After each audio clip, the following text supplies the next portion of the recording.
Okay, I think we will start right now, and if others are joining, I will let them in meanwhile. So first of all, very welcome to our IREB Roundtable, Requirements Engineering meets Mindfulness.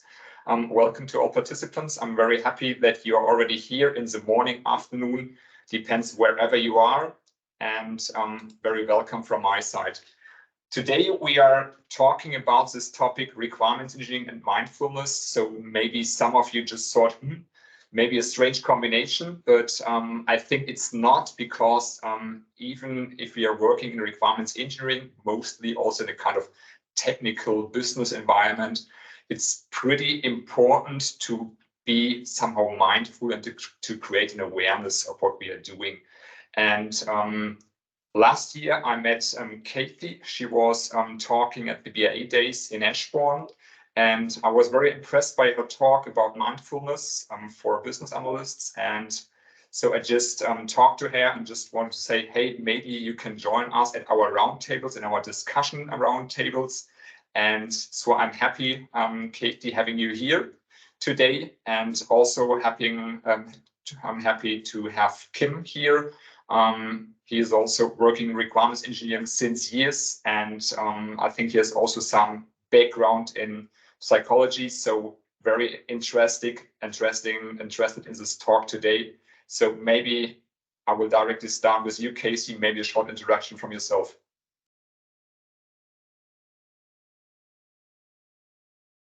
You're muted.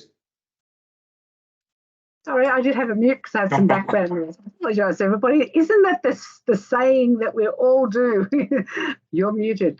So thank you for having me, and it was awesome to meet you at the BA Day in Frankfurt Aschan. I'm Kathy Burkage. I'm based in Melbourne, Australia. I've been working in IT in various roles, including an actual developer, but predominantly as a business analyst or requirements engineer since the 1980s. I now spend most of my time teaching and mentoring and coaching teams, as well as doing some agile stuff, you know. But also I started learning mindfulness back in 1999. And since 1999, I've been learning, studying, and advancing and talking about mindfulness and seeing how it can be such a benefit to people in all sorts of roles, but particularly as a business analyst, because, well, business analyst or requirements engineer, because we're talking with people, so we need to have that awareness.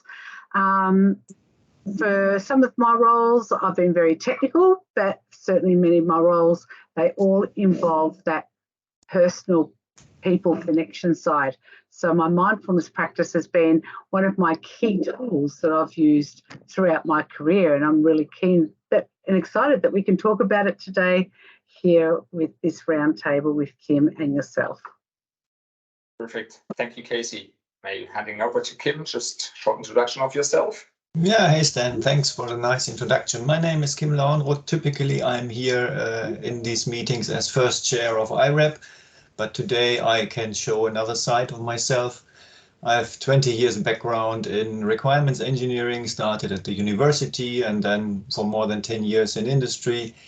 And coincidentally, I studied computer science, business, and psychology because I was not really able to decide what to do with myself when I was young. And luckily, this was a really great idea, combining these three topics, because there are so many intersections. And during my practical time, I really realized how difficult sometimes requirements work, how demanding and challenging it is for the mind. And I really started diving deeper into the topic of mindfulness and cognitive psychology, and really became interested in. And 2 years ago, I went back to university to do some more teaching and research in the area of design and requirements engineering. And right now, I'm really started to work back again on this topic of mindfulness, cognitive psychology, and the intersection of requirements engineering in my research time. And I think it's really a worthwhile discussion. We will see how many intersections there are. From a professional perspective, I had, similar like Casey, many roles, doing technical things, project management, but mainly worked as a requirements engineer or sometimes as a so-called chief engineer of requirements,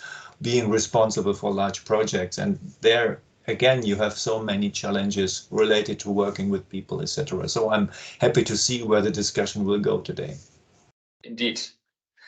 So perfect. Yeah, thank you, Kim. And yeah, I'm really happy to start this discussion right now. So maybe for all participants, if you're just listening today, or if you want to see it again, or you want to share this this roundtable with your colleagues or your network, this will be recorded, and the recording will be available probably by next week. I will inform you via social media as well, so that you can also share this recording afterwards. But coming back to our topic, mindfulness. So when thinking about mindfulness or requirements engineering, I think what pops up in all of our heads is, so what is mindfulness about, especially when we think of RE or business analysis? I love this question. And it's a question that if you ask 5 different people, you'll probably get 5 different answers. I think that it's one of the things I am fascinated by, because it's one word that can mean so many different aspects. So for me, I always boil it down to the most simplest thing, which is simply an awareness. So when we talk about awareness, it's not just, it's a throw, I'm aware of something, but we really deep down think, how am I aware of what's going on within ourselves, what's going on in this beautiful brain of ours, but also what's going on with our external world in terms of our stakeholders and the work itself. So we almost have 3 kinds of awarenesses that we need to think about. So awareness of, what am I thinking? What am I feeling? Am I perhaps misjudging something? Am I labeling things? Am I seeing things through perhaps some sort of clouded vision? So I become aware of my own perceptions and try to drop them and see things as they are. And that's what we mean by this mindful awareness, where we kind of remove any bias or judgment from the way that we're viewing things and see things with some sort of clarity and some sort of almost nakedness to it, to see things without us jumping to conclusions. So that's part of the awareness when it comes to our own awareness and mindfulness, but also awareness of picking up cues, of maybe seeing what's happening out there. Because the problem, and I know Kim's probably going to talk more about this, is our brains are wired for, dare I say it, some sort of laziness. So we can't be aware of every stimulus that comes in, because our brains would be overloaded. So our brains have learned to be on autopilot on some things. So when I think of awareness of what's happening around us, we sometimes are barely aware because we're blocking out a lot of stimulus because our brain wants to preserve its energy. And the simple example we often use is the example of when you're driving your car. Maybe you're going from your workplace to your house. And when you arrive home and you go into the garage or you park your car and you think back and you think, I don't remember driving. I don't remember how I got here. I know I was driving. Did I have an accident? Did I hit someone? I don't know, because my mind is wandering, and we're busy thinking about the day, but we are not actually aware of driving the car and moving the gears and indicating and looking at the rest of the traffic. Our awareness of that has been kind of put backwards because our mind is too busy thinking. So when we think of awareness, it sounds so simple, but actually awareness is really kind of coming to and waking up and saying what's really happening inside this beautiful brain and outside in the world, and really acknowledging things. Yeah, really. Yeah. Yeah, great. I really like the picture of driving a car, because there are so many things that are going on subconsciously, changing the gear, steering the car, etc. And depending really on the type of road and driving, it's really could be a kind of meditative experience, driving through beautiful countries and enjoying nature or thinking, or etc. etc. What was from my point of view a very important perspective in mindfulness is the really what you call the awareness of what is going on inside our mind. And this is something I very often experience, especially in our, let me say, industry, in the computer science, computer business, because we are so used to work with these precise counting, calculating computers and machines, and many people develop a self-understanding of their own mind, of their own way of working, in a way that they think they are a computer as well. So they can deal with themselves in the same way you can program a computer. And typically when you are younger, this works very well, because the mind is very powerful and you can deal with all the stress and all the intensive work, especially when it comes to design and requirements work. But when you grow older, like correcting gray hair like me, there is of course some decrease in capacity and speed and working memory, etc. And then you at some point really recognize that this analogy is not really working. And for me, it was really important to understand that that the mind is not a computer, that you cannot program it in the way that you program your Excel table or you program your business application. And when you start to recognize the different ways of the differences between the computer and your own mind, you can really start to understand your ways of working in a better way. Today, for example, I very carefully organize my work schedule compared to when I work at the university or when I work at home, for example, just to really pay attention to the different styles of working that my mind needs. And maybe this is something we can later on dive a bit deeper, because I believe there's really some practical advice in thinking this way.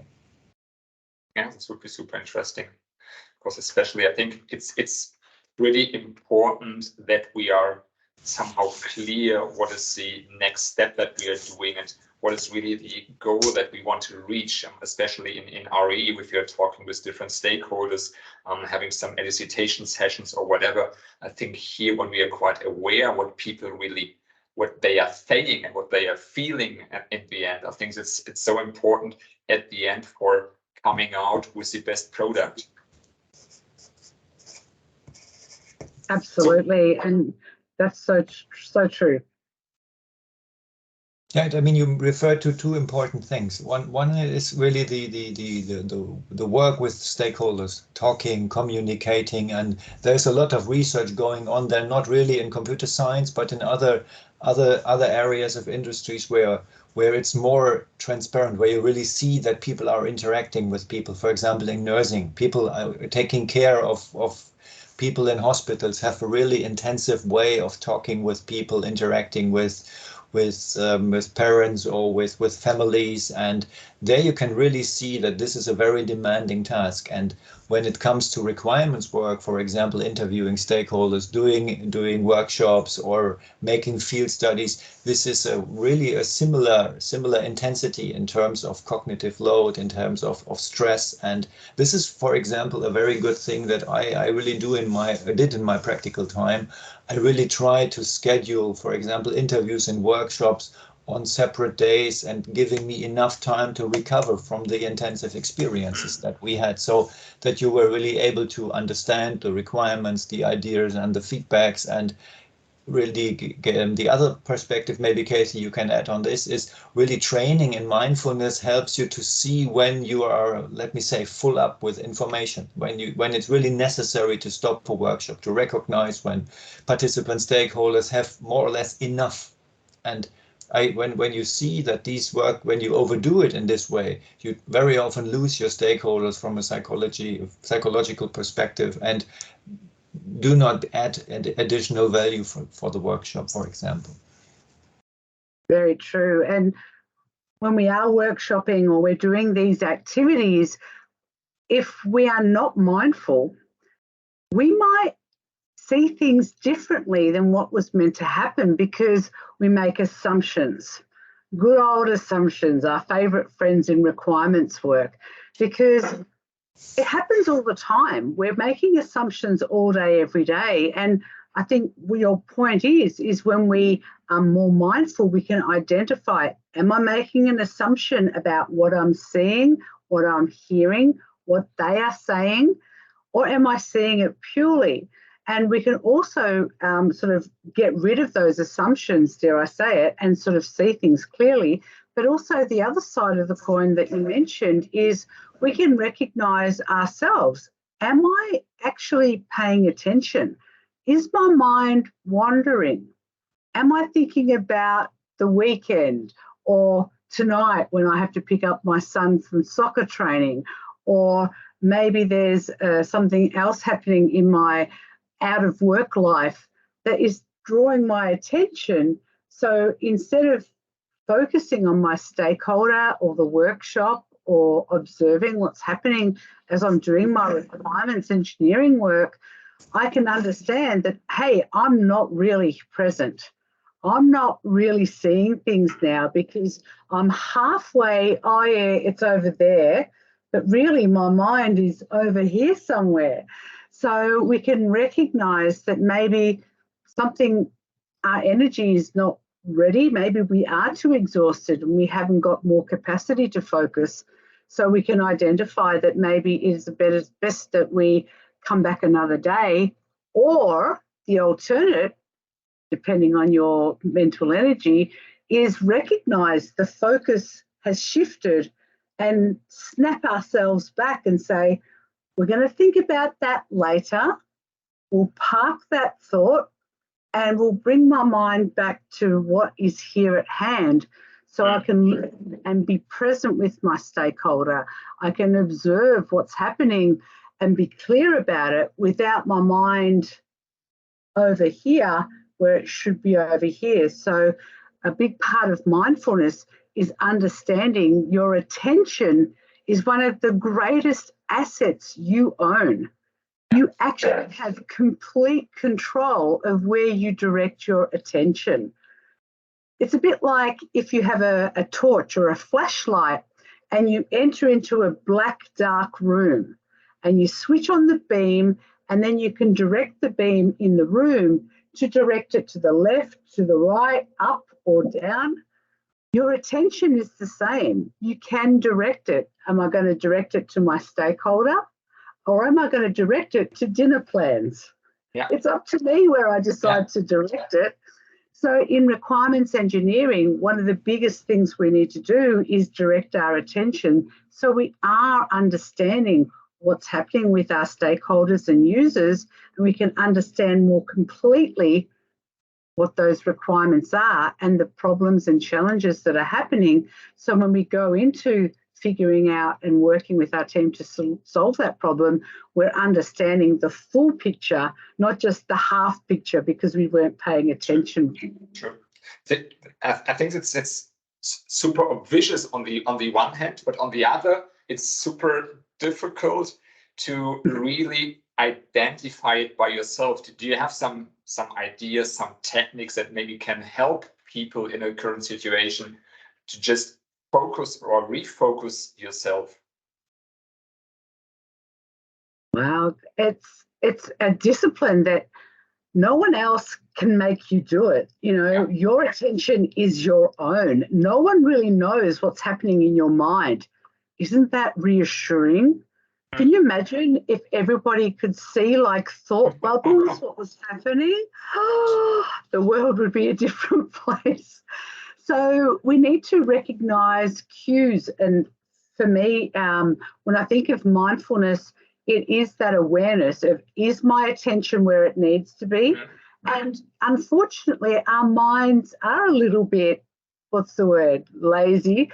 And they like to run away and be relaxed and go into what we call non-default mode, where we can just let the mind rest and let it wander where it wants to. And this is important, and there's nothing wrong with it.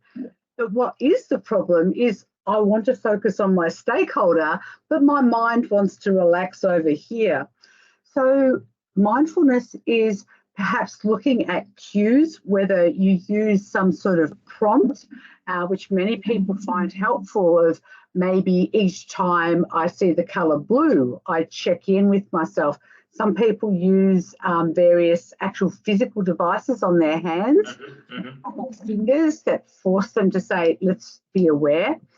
But Kim might talk more about this, but for me, mindfulness in my day-to-day life is strengthened, like going to the gym, by a meditative practice where I deliberately meditate and do a little bit of mindful training. So just like when you go to the gymnasium and you want to maybe run faster or longer or have bigger muscles, you pump the weights, and then when you leave the gym, hopefully the results show in your life.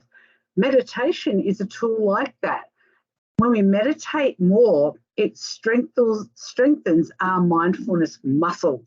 So we are more able, without sort of waiting, to recognize, oh, my mind's wandered. And it becomes something that becomes second nature as you get better. Just like a bigger muscle, you're stronger and stronger and can lift more and more weights.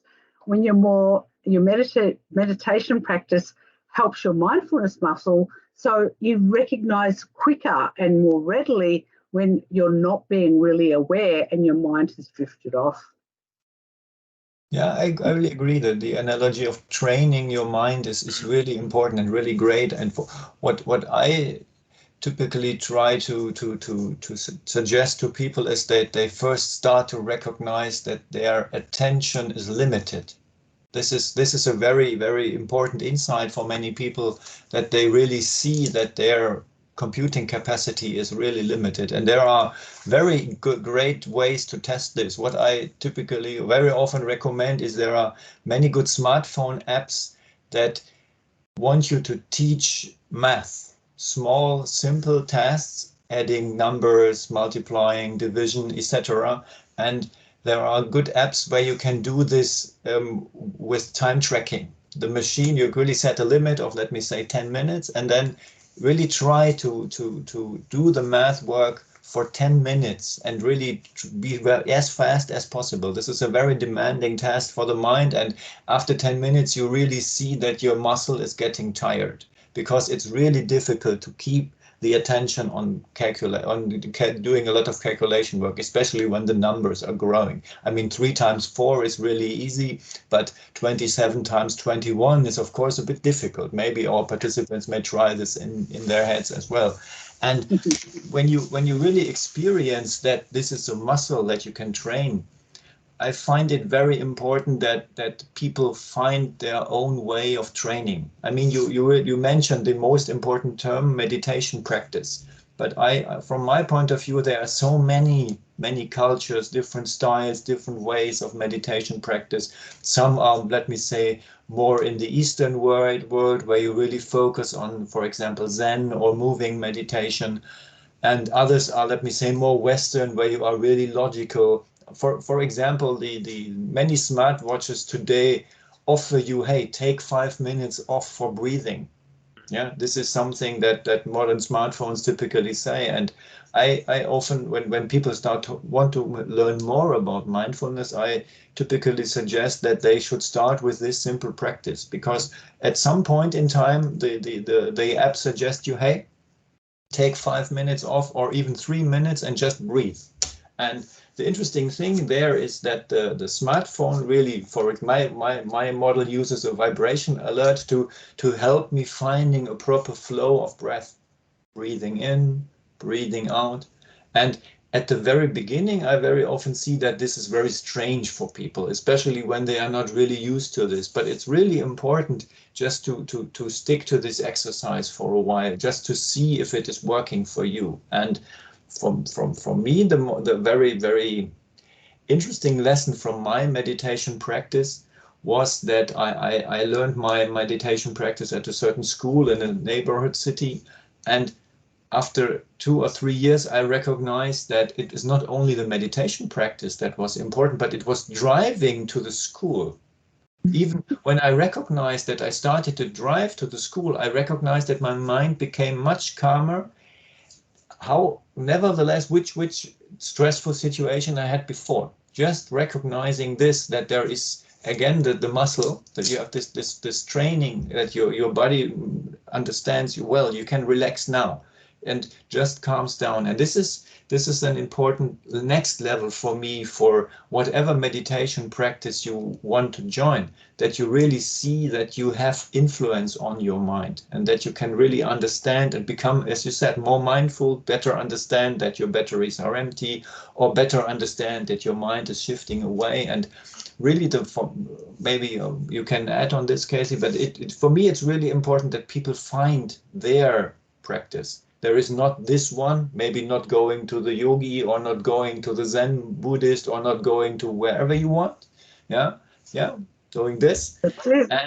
And really finding their own way, because very often, and then I'm done with my point. When you come from this computer science culture and you find something that's interesting, many people see this as a kind of algorithm and say, okay, I have to do 3 times breathing practice every day, at 9, at 12, and at 5.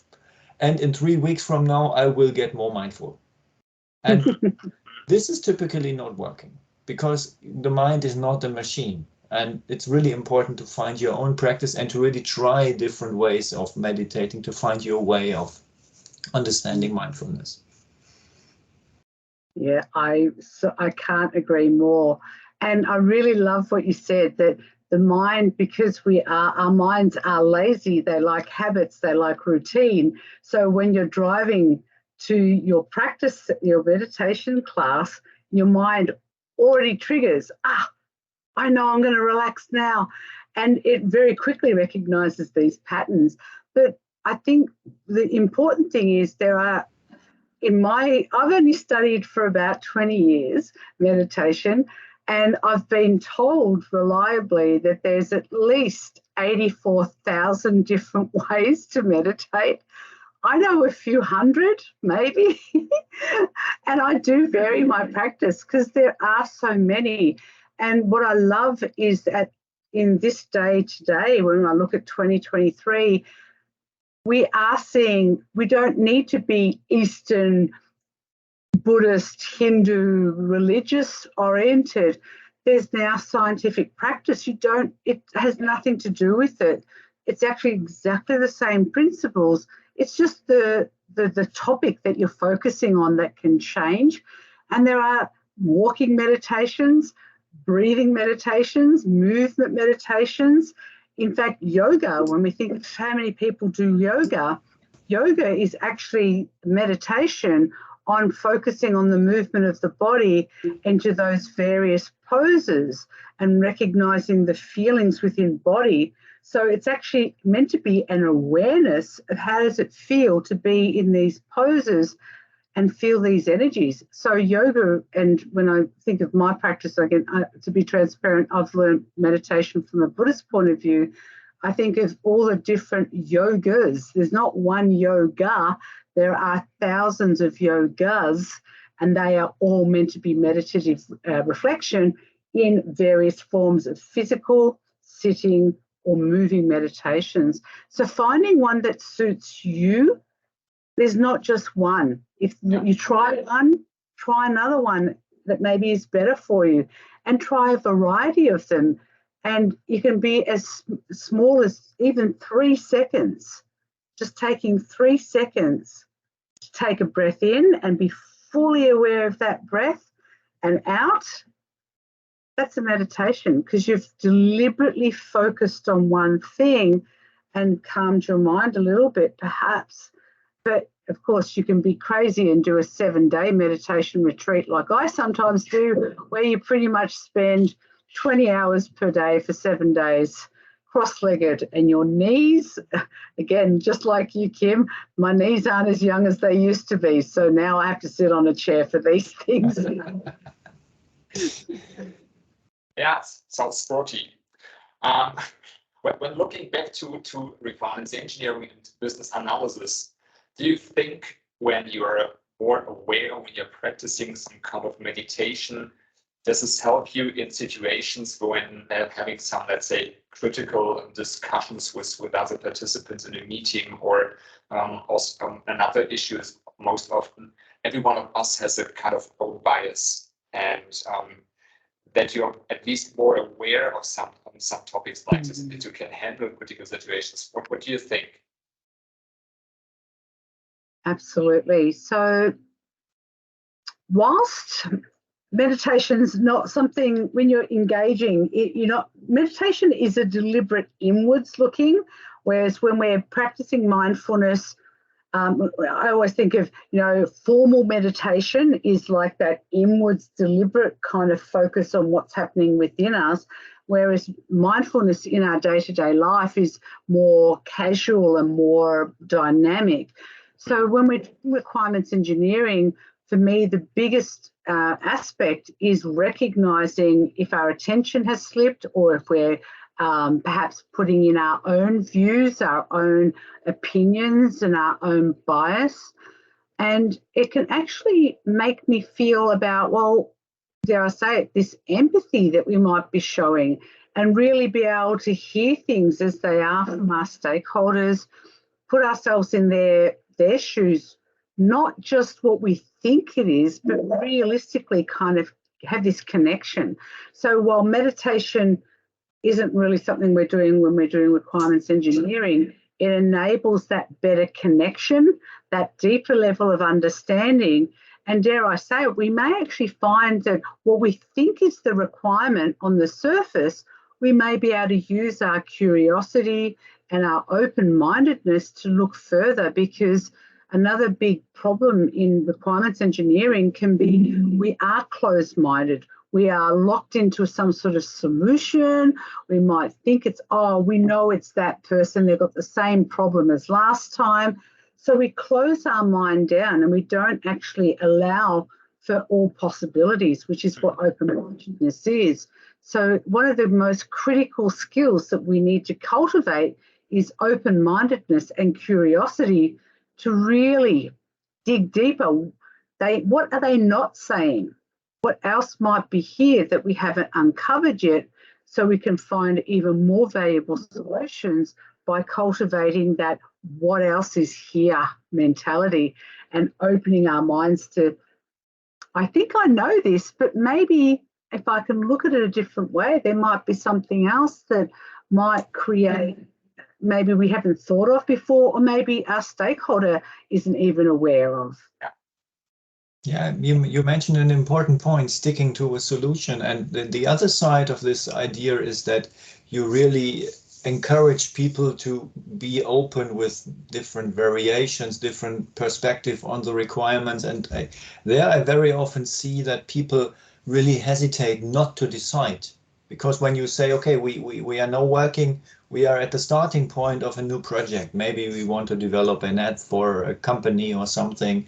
People very often really wants to jump to details and to one particular solution. And for me, a very positive effect of this mindful training and this awareness, what you said, is that you can on the one hand keep the space open for a certain amount of time and really try to help the people not to jump to decisions, so that you can really discuss alternatives, you can look into different directions, maybe even ask the nasty question, do we really want to develop an application, a smartphone app for your company? And the practical side of all this training is that you are really, as a requirements engineer or business analyst, you can become aware of the emotional reactions of the people.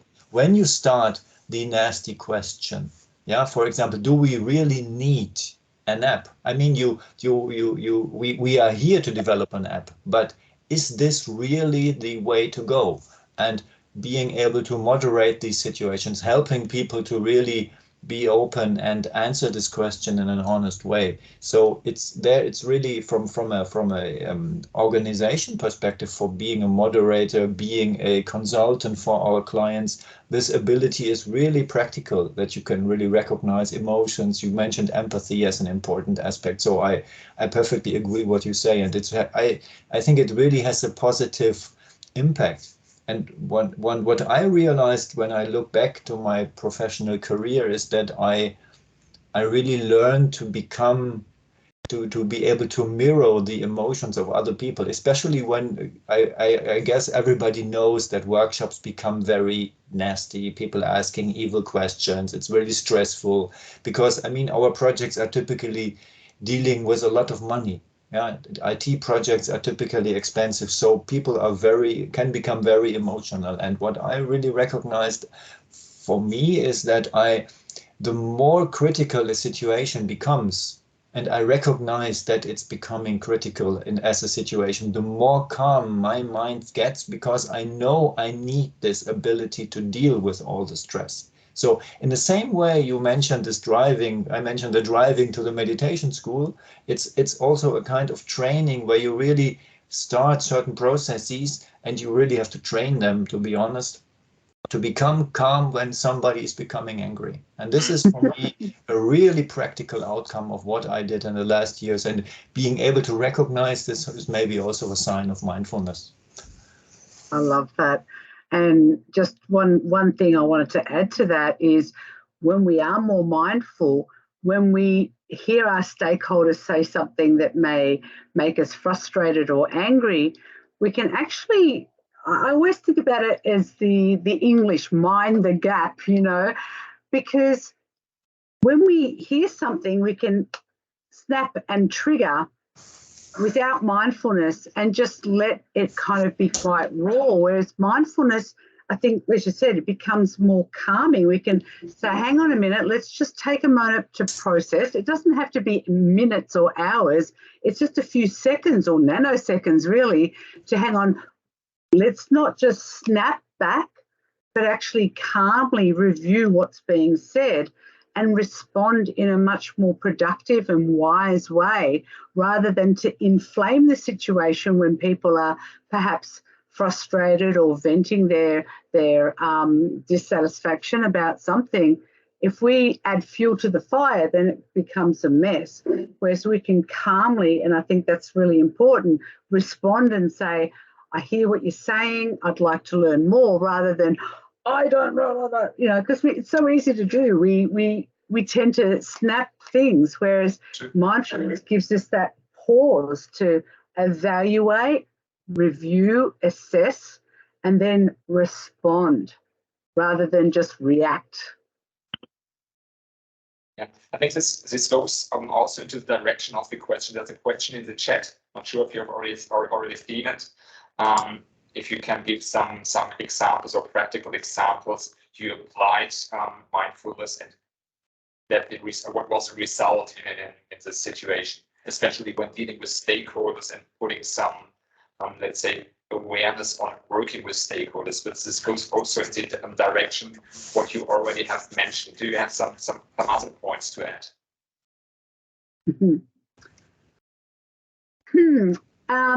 So mindfulness is not like, oh, I bring up an app and I type something in and suddenly I'm mindful. It's really about understanding what's going in your own mind.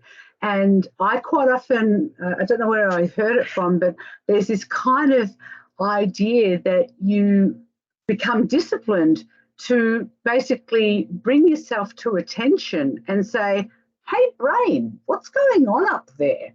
Because most of the time we're not really there. And it's that ability, it's almost like what we call metacognition. We talk about metadata, data about data. Well, this is cognition about cognition. It's about being aware of what you're aware of, or being aware of where your mind is at. And there's no real practice to it except for remembering to do it. And that's where, as I mentioned, that mindfulness muscle, the more you meditate, the more readily you're able to recognize where your mind is at, recognize where it should be, and then direct and hold your attention on where it needs to be. So mindfulness practice with stakeholders is that continuous focus and refocus. And dare I say it, the way that I practice it myself is say if I was speaking to my CEO about a very important initiative that has to be done for some compliance. Now, I could say, oh, this is boring. I can't believe he's sitting here again and he's talking, because that's what your mind is going, right? That inner voice, blah, blah.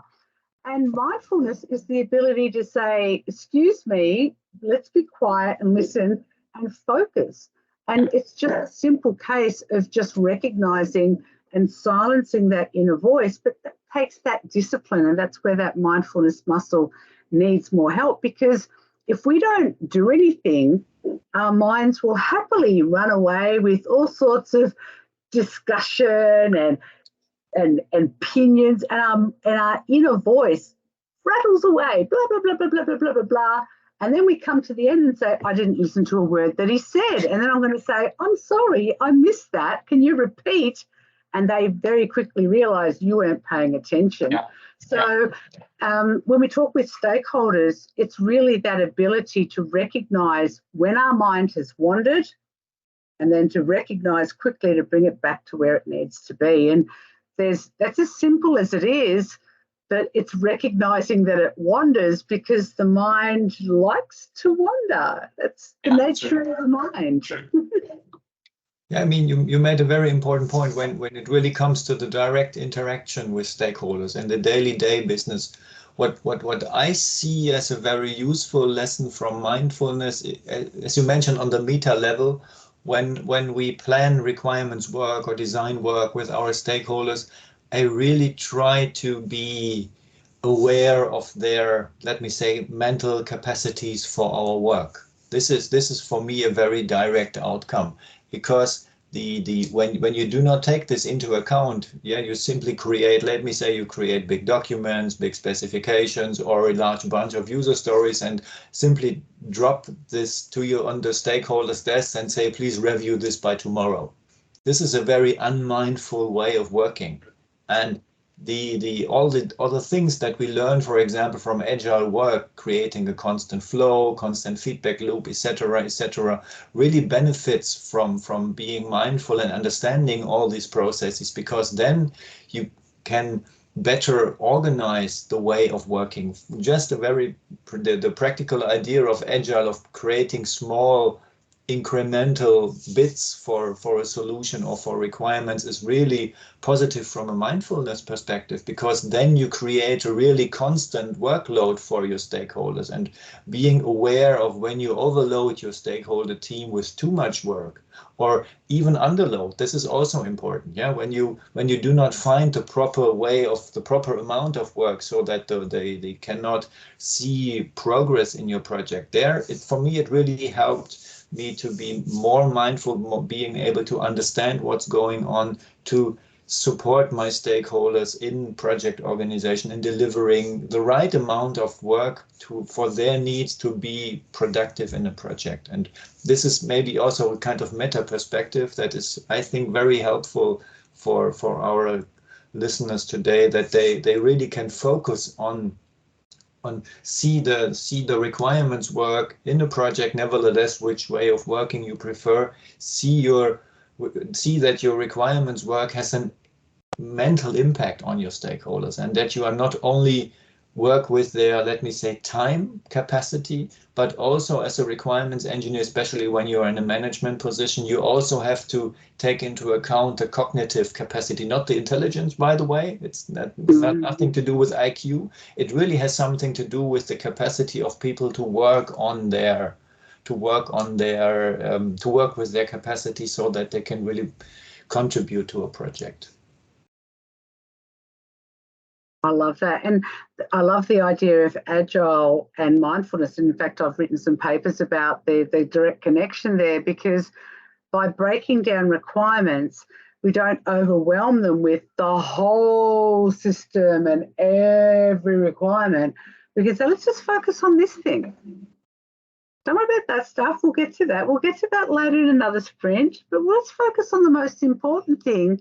And it actually allows a bit, that focus. And that's why it's been recognised as such a great way. We can focus on delivering value one thing at a time and reevaluate as we go, which is wonderful. And mindfulness is that again, I think of that connection with focus on one thing and watch that overwhelm too. Fantastic.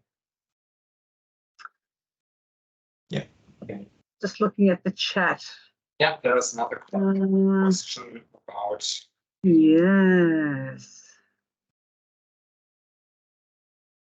I see. I'm trying to hear that you're saying about meditation really, but I'm looking into the whole meditation and trying to environment. Look, meditation is, I hear what you're saying, and it's hard work. In fact, I have been doing it for maybe 24 years. I started in 1999, and I'm starting to get the hang of it now.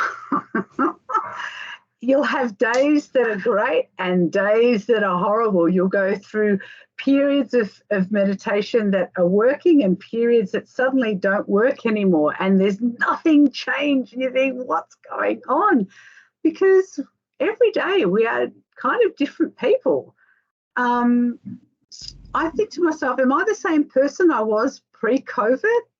I think of all the lockdowns and before COVID, how we ran our lives. Look at where we are now. We've had to adapt, and we are always evolving as a person.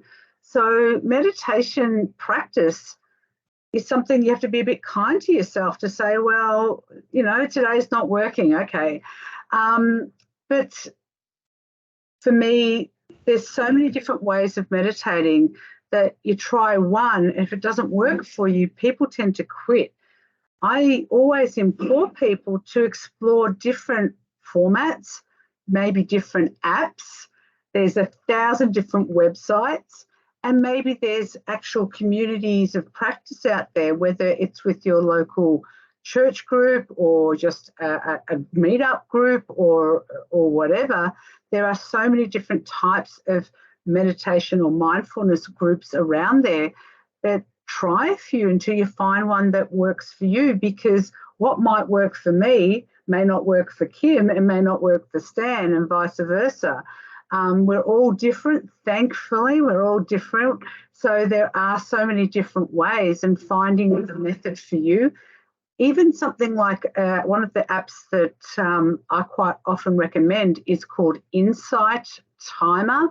Now, it sounds really bizarre, but actually it's got thousands and thousands of different meditations and guided meditations with different people, with different voices, different accents, different inflection.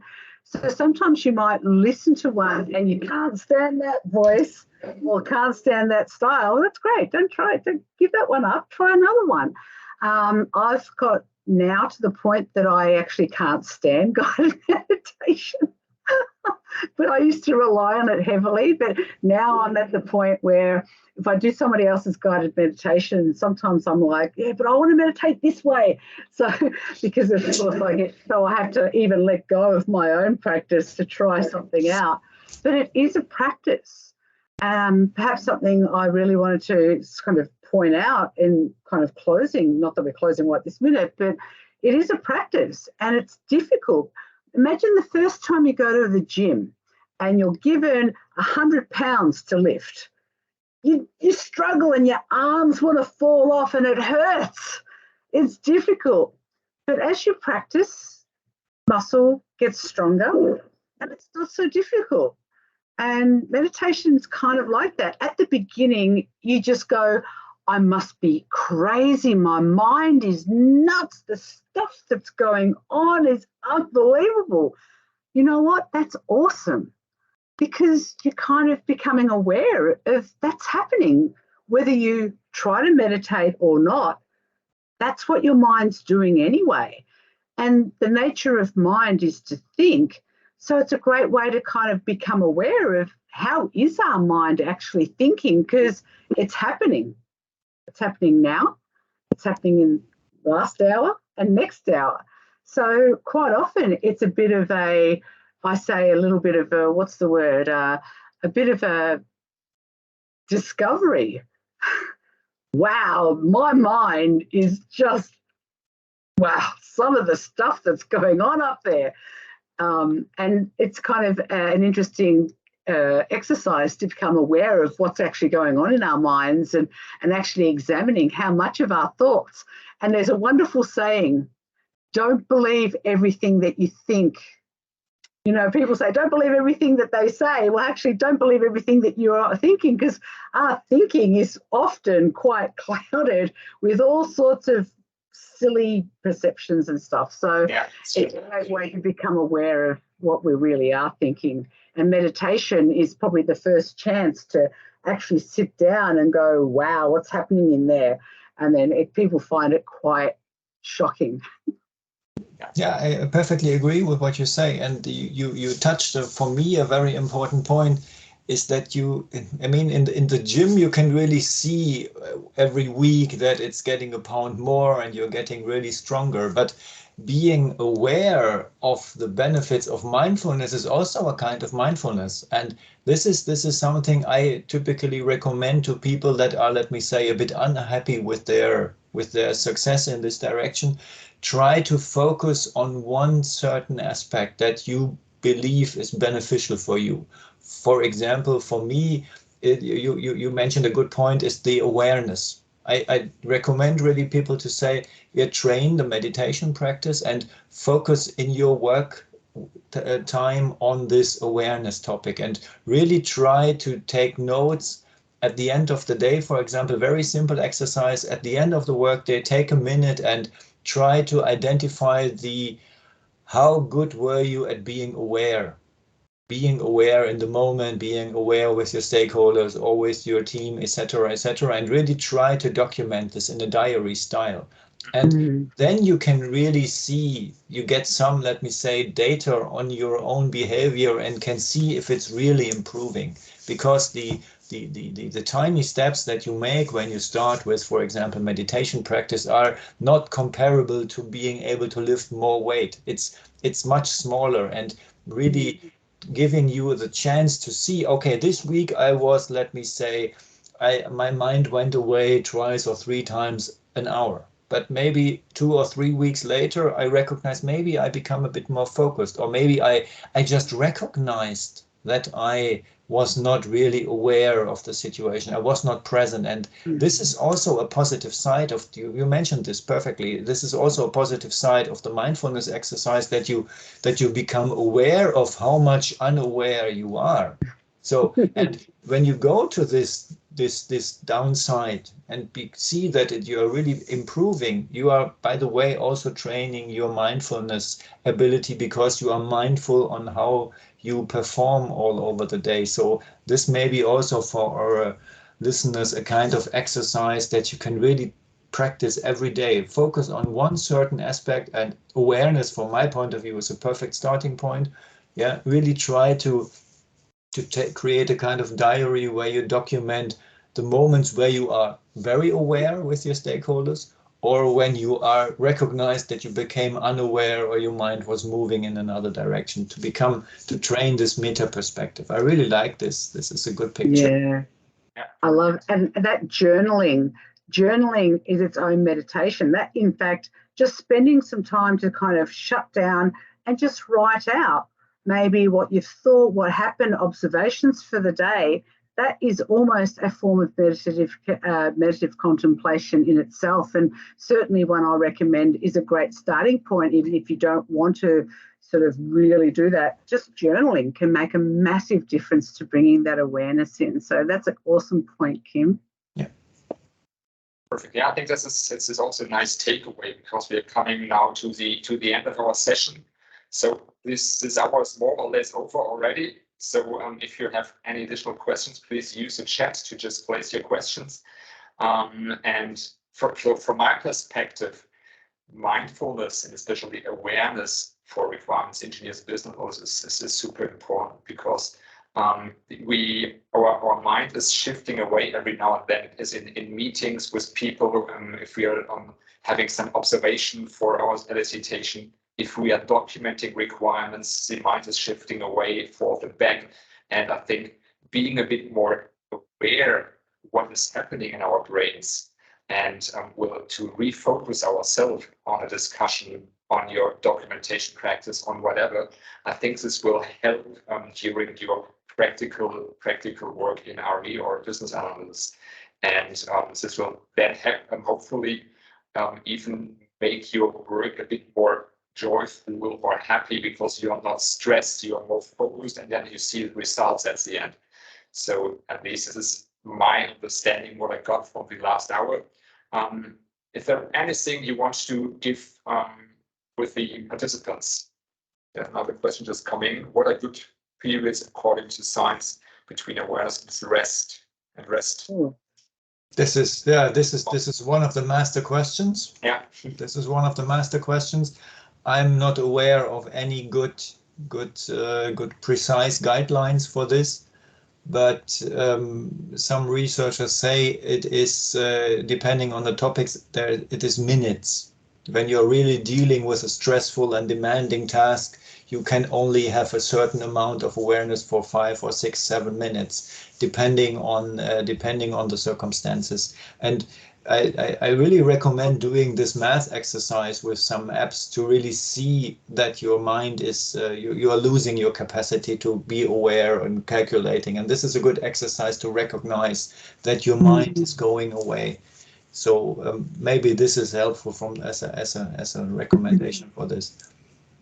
Yeah, and gee, this is what a wonderful question, and I'm so glad that you asked it. I think this would be one that I'd like to go and do some research, because I don't have the answer, but there definitely is what we call default mode or mind wandering mode, where you have no awareness. This is important for sleep, for regeneration, and there's a lot of science behind this we're not going to get into, because of course we come to the end, but definitely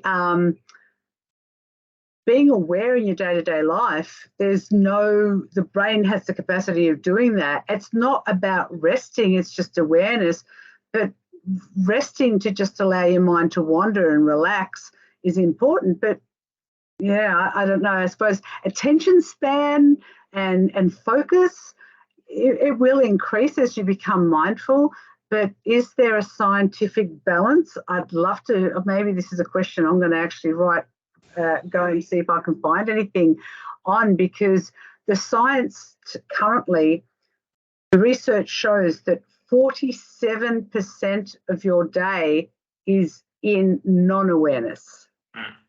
47% of your day, the average human being, 47% you're not aware.